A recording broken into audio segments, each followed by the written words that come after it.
flowing river, yeah. So the upstream effect always, if you have a point of resistance, in this case, is the arterial, when you have vasoconstriction, will be increased. So this is how the total peripheral resistance increase when you have vasoconstriction. But this is an upstream effect.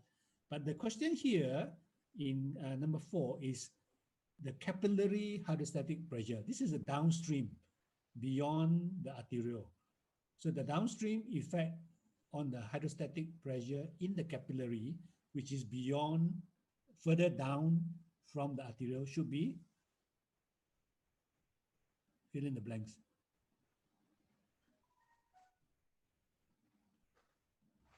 Should be, if upstream is increased, so the downstream must be? Decrease, yeah, that's right, yeah. So it should decrease, yes.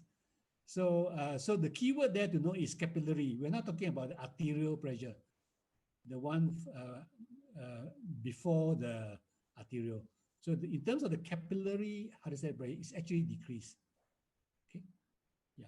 So this sentence is again not correct if you think about the hemodynamics. Okay, downstream from the arteriolar vasoconstriction is always decreased, but upstream effect on the larger arteries, the pressure will increase. Okay, so so if you change the word capillary to arterial, then the sentence is correct.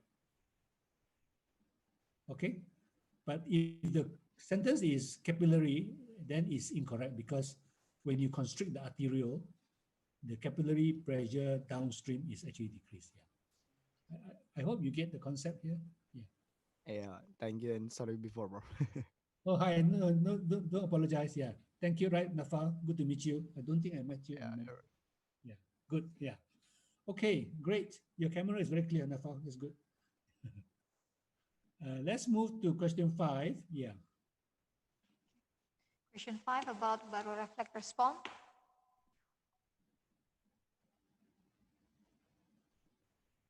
Anyone?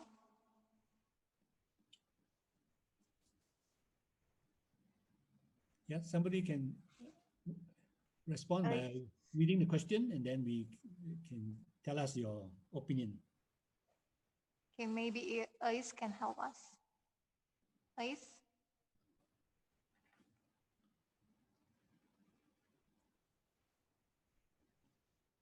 Question number 5. Who's that? That Dr. Fatin called? I think she's not in good connection, okay. And they are changed to Riandini. Okay. Riandini, yeah.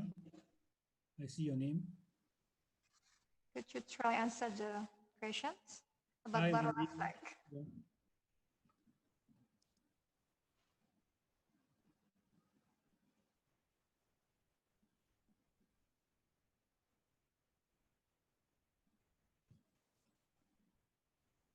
Maybe most of the participant is not sure. Maybe okay, right? Or, yeah. Can try. It doesn't matter.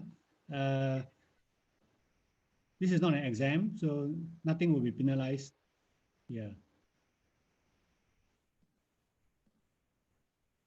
Zahratun?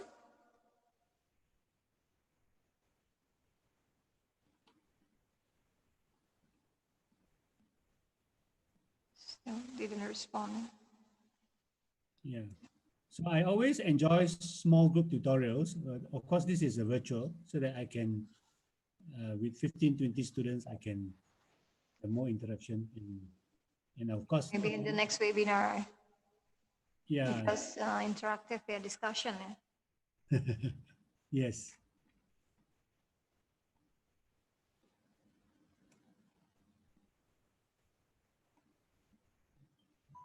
Okay, how about Sinta?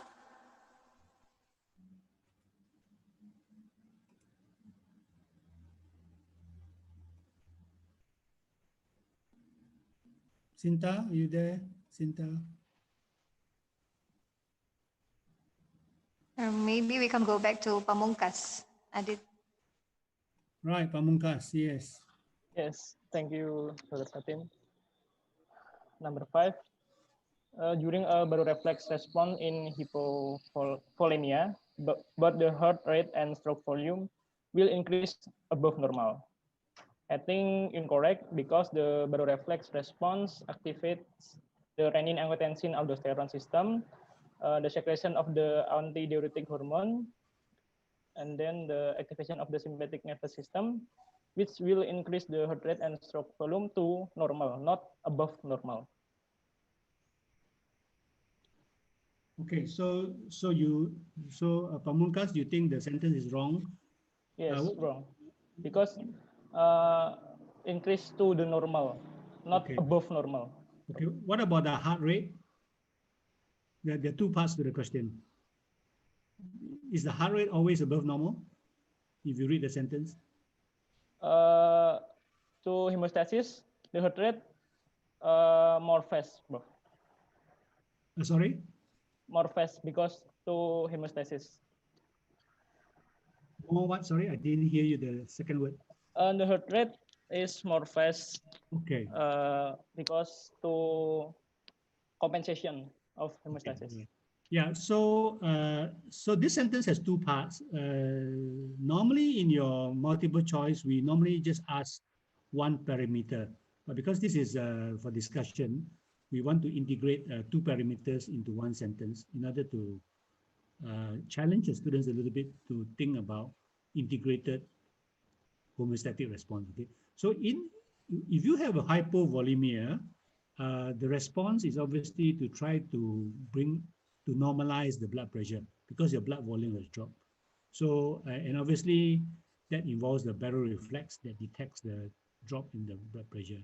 So for the heart rate, the response will always be a tachycardia. It will be always above normal because that is the response of the sympathetic activity to the SA node. For stroke volume in hypovolemia, as Pamungkas said, the response is not necessarily above normal. It depends on how much of blood volume loss you have experienced. Because the effect is obviously to increase contractility, to improve the venous return. But if the blood volume loss is too much, the effect may not necessarily to increase the stroke volume above normal. It will be better, but not necessarily above normal. So this is a final point of understanding the control. So just to keep in mind, the heart rate response is always above normal. This is a baroreflex. You always have tachycardia. But the stroke volume response is to improve the stroke volume because you have lost the blood volume. But whether the improvement of stroke volume reaches above normal, we can't really predict, okay? But it will definitely be better than if you do not have the baroreflex to increase cardiac contractility and the venoconstriction to improve the venous return. Okay, good, Pamungkas. Let's move on. Question 6. Question 6, I think maybe Fadila because she is now in sport medicine class. Okay, Fadila. Oh, God. Okay. Number 6, during exercise, the mean arterial pressure increases when the cardiac output and TPR increase. So my answer, maybe it's true because we know the formula of MAP is cardiac output.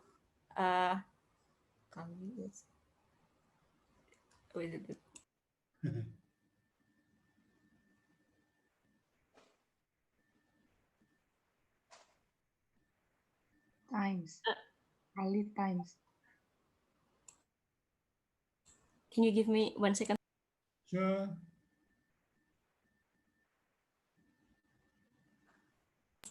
Okay, I will repeat it. I think it's true because the formula of MAP is cardiac output times SVR, or in this question is TPR or systemic vascular resistance. So it will be, if the one side is increased, the another side will too. I don't know. Thank you. Okay, yeah. Okay, right. So Fadila mentioned the blood pressure equation, obviously we are referring to that. BP is CO times TPR. So during exercise, this is a question whether, obviously you have to have an increase in blood pressure during exercise to sustain the increased blood flow. So the question is basically, is that increase in blood pressure during exercise, BP, due to both CO and TPR? Okay, does both increase to increase their blood pressure? Okay, so Fadila thinks is true because both cardiac output and TPR will increase. Any other different perspective on this? Do you think it might be incorrect? Okay, the Maybe. first part, sorry, yeah. Alia, Alia again, is it? Alia? because she is also in the sport medicine Yes, class. Yeah. yes. So you have a sports. Oh, they have an elective, is it? Yeah, we have elective here. Yeah. Okay, so Alia, you must be a sports, interested in sports, yeah. Do you agree with Fadila or you have some different opinion?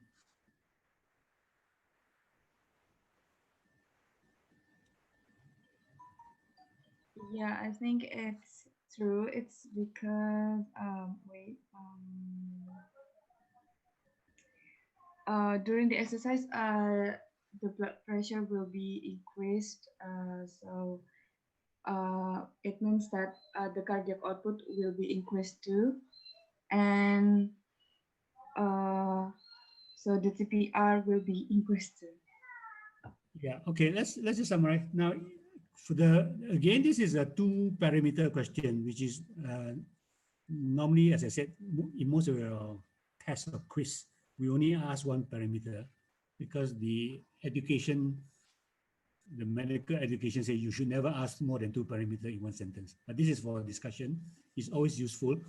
Cardiac output, I think, is easier to respond. Everybody should know that your cardiac output should be higher during exercise, right? Yeah, because your heart rate increase, your stroke will increase. Now, TPR, now let me just ask you,